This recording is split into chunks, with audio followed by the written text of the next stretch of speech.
উদ্দীপনা উজ্জীবিতকরণের একটি দিন।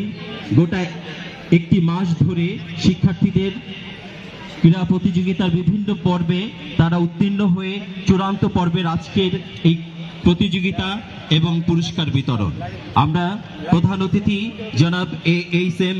শফিকুজ্জামান, মাননীয় সচিব, শ্রম ও কর্মসংস্থান মন্ত্রণালয়, গণপ্রজাতন্ত্রী বাংলাদেশ সরকার মহোদয়কে আমাদের সাথে পেয়ে আমরা অত্যন্ত আনন্দিত।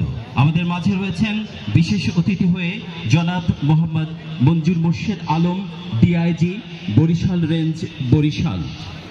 আপনাকেও আমাদের সরকারি ব্রজমোহন কলেজ পরিবারের পক্ষ থেকে অশেষ কৃতজ্ঞতা এবং ধন্যবাদ জ্ঞাপন করছি।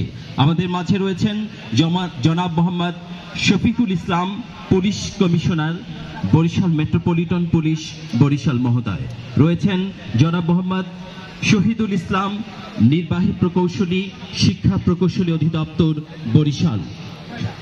শহীদ তাহিদুলের পরিবারের প্রতিনিধি সহ সম্মানিত অতিথিবর্গ যারা আজকের এই সভামঞ্চে উপস্থিত রয়েছেন, সরকারি ব্রজমোহন কলেজ পরিবারের পক্ষ থেকে আপনাদেরকে কৃতজ্ঞতা এবং ধন্যবাদ জানাচ্ছি।